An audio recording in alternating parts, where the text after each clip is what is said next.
From the station working for you, this is WRTV News at 7, streaming now. Welcome in. The countdown to Thanksgiving is underway. But will you be thankful if the weather is better tomorrow than it is today? Kevin's here with a first look at your forecast. Hey, Kevin. And thankfully, it will be. It'll be dry, so it's all in the eye of the beholder, right? The rain is going to move out. Now, this has been a line that's had some intense thunderstorms along with it, 50 to 60 mile per hour winds. Richmond down to Connorsville, Liberty, and Brookville Reservoir. That's the strongest portion of this, but it's really come together into a solid area of rain and some isolated wind gusts rolling through Connorsville now. Heads up for Hagerstown, Richmond as this moves to the north and east. Also from Liberty to Brookville, you can see the rain there. And some gusty winds, 40 mile per hour winds potentially between Muncie and Portland. Winchester covered up with some moderate to heavy rainfall. At least this is moving rather quickly. This is kind of the back edge of the tail from Lafayette to Peru. This will move to the north and east, and then we'll be left with mostly cloudy skies but drying out. This threat for severe weather is very limited now, I would say, for the next half hour to hour, especially over the eastern portion of the state. Details on your Thanksgiving coming up. As we get into Thanksgiving weekend, COVID-19 cases remain high in Indiana. The state health department says the number of new cases is back over the 6,000 mark today after being below that level for the last 2 days. 63 additional COVID-19 deaths were also reported by the health department. That pushes Indiana past 5,200 since the pandemic started. And the pressure on Hoosier hospitals continues. Another record has been set for the total number of COVID-19 patients today, with 3,363. The health department also has updated its COVID-19 color-coded map. There's a little change in the community spread measurements in central Indiana. All of the area counties are in orange. That's the next to worst category. Most counties are also on the higher end of that orange measurement. That means those counties could go red next week if new cases and the positive test rate continues to rise. The only county in the entire state that's in yellow right now is in Rush County. Thanksgiving Eve is known as one of the biggest nights of the year for drinking. Counselors and therapists are especially concerned this year about those with substance issues using alcohol to cope with the pandemic and an unprecedented holiday season. WRTV's Cornelius Hawker shares their warning tonight. It's no secret the day before Thanksgiving is known for excessive drinking. Many people visiting from out of town, catching up with old friends, or just preparing for a long day of family time. This is a very emotional time. It's a time of a lot of stress with family. That's Bailey Trotter, a licensed mental health counselor with Landmark Recovery.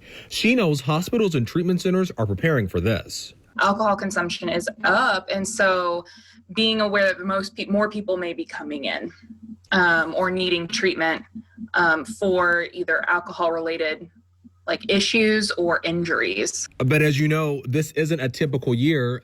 COVID-19 has made everything less safe. States like Pennsylvania are banning alcohol sales at bars starting at 5 o'clock on Wednesday until 8 a.m. Thanksgiving morning.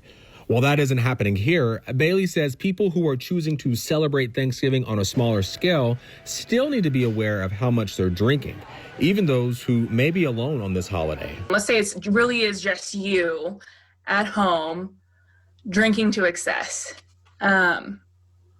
Alcohol is very poisonous to the human body, and you are a human being just like your families are, and so damaging yourself in that way is not healthy either. For those trying hard to stay sober during these very emotional times, Bailey wants you to know this. A relapse doesn't mean that you failed. It doesn't mean that you can't continue going. Working for you, Cornelius Hawker, WRTV. If you are working to maintain your sobriety, Bailey encourages you to connect with those you love. It could be your family or friends or someone else who is also in recovery that you can connect with safely during these emotional times. You might be getting ready to do some holiday shopping later this week, and local business owners are hoping you'll choose to spend that money in your own community. Small Business Saturday is just days away, and those we spoke with say it's more important this year than ever. Statistics from American Express's Small Business Saturday website show 62% of small business owners need to see consumer spending back at pre-pandemic levels by the end of the year, or they won't survive.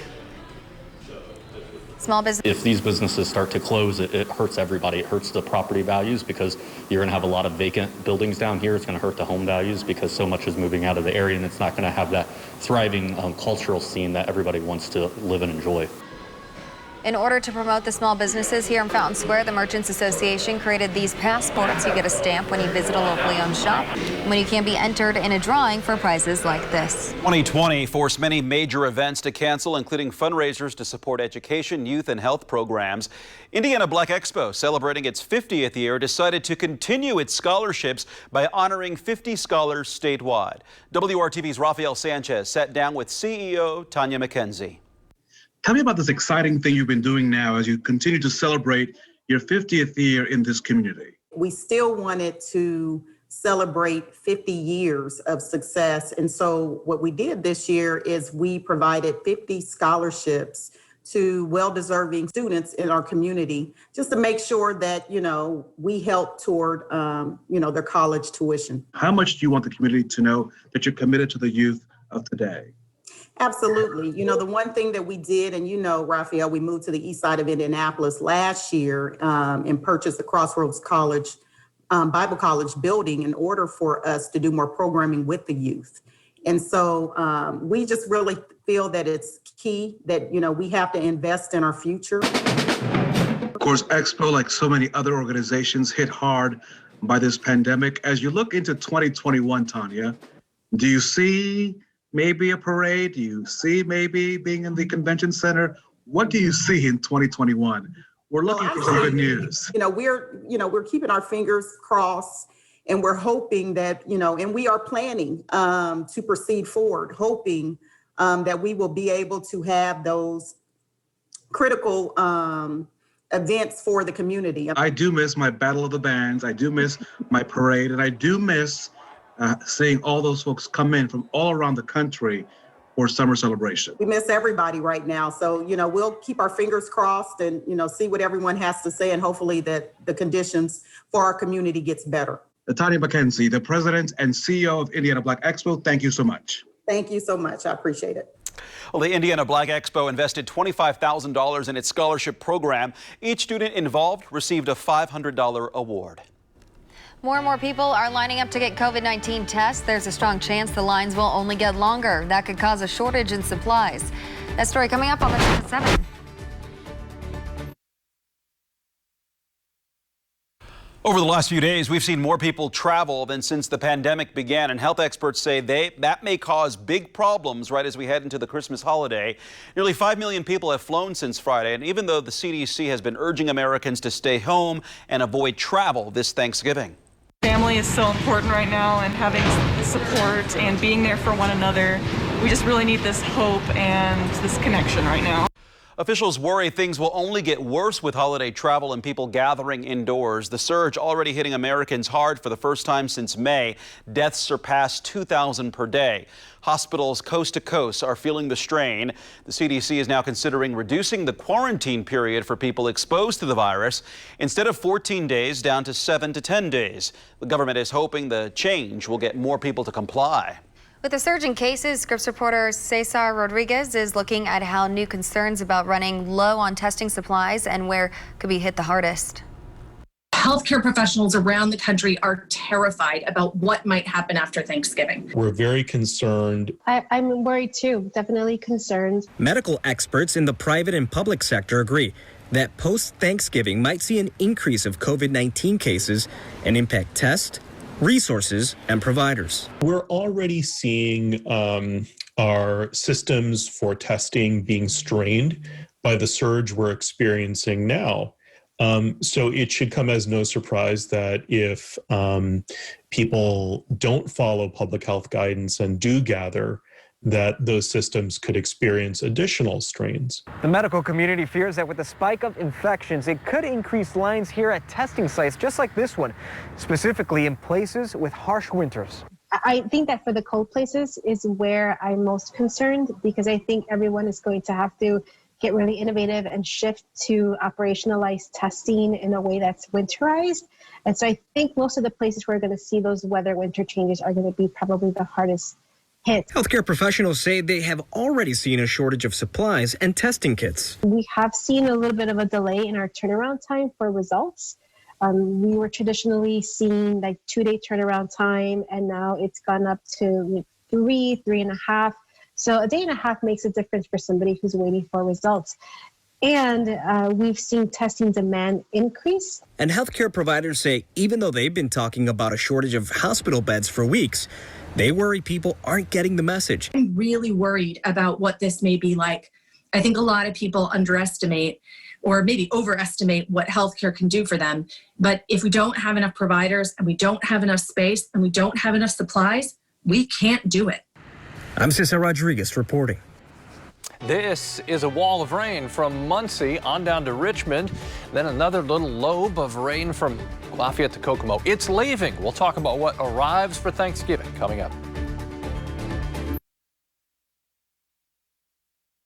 When body scanners were installed in Allen County a year ago, the sheriff knew they would find drugs that people were trying to smuggle inside.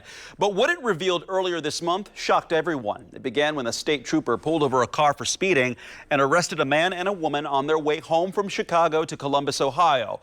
Officers patted down both of them, arrested them for possession of cocaine, and took them to the jail. Before two female officers took the female suspect to the showers for a strip search, they had her go into the body scanner to see what they might be dealing with. A few seconds later, when the images appeared, they couldn't believe what they saw. High on her abdomen was a loaded handgun with ammunition clearly visible in the magazine. It was saran wrapped around her torso several times, very tight, held it very tight, and then on top of that, she had a girdle that was also securing it. Sheriff Dave Gladio says that while the suspect never would have been left alone, what could have happened makes his blood run cold. The gun was safely confiscated, but Gladio says that he shared what happened as well as the images with Fort Wayne and state police and asked them to include it in their training. The COVID crisis has countless families struggling to put food on the table day to day. Not just on Thanksgiving, the need for help was on display this week at the Indianapolis Urban League. WRTV's Cameron Riddle shows the organization is preparing families for the holiday season in a number of ways. Tony Mason is the president and CEO of the Indianapolis Urban League. He says this began as a one-day event in March, but 32 weeks later, this line still appears every Tuesday. So far, the organization has given out 80,000 meals.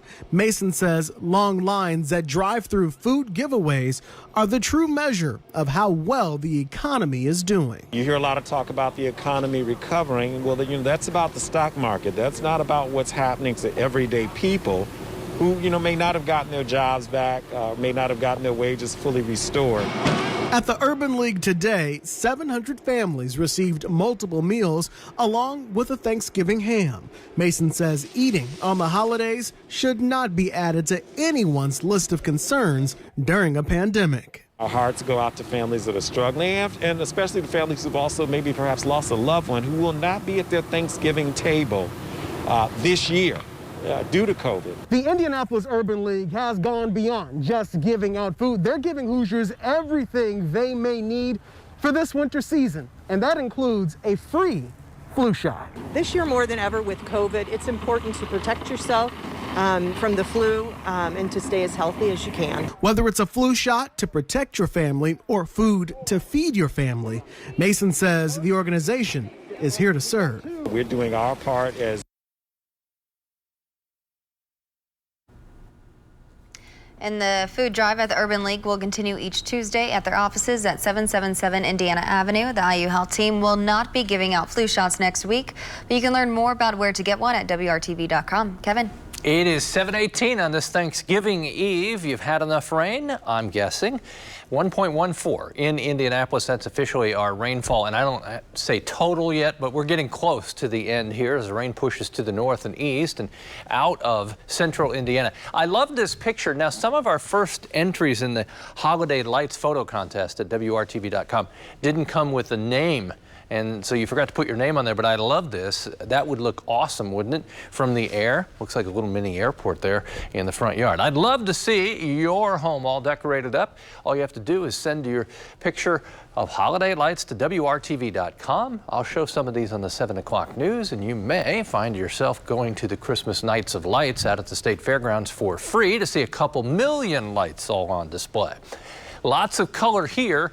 All of this representing rain and in some cases heavy downpours, but it's moving. That's the key, moving rather quickly into the Buckeye State. So the stronger storms that we had earlier now crossing the state line, still getting some good rain in Richmond on up to Winchester and Portland. There's the heavy rain just moving east then of Richmond and now clearing Liberty and Brookville Reservoir. This rain from Marion back through Kokomo and Lafayette and Monticello will slowly pack its way to the north and east and move out of the state. Temperatures, they're in the 50s now. They'll be in the 40s when we wake up in the morning.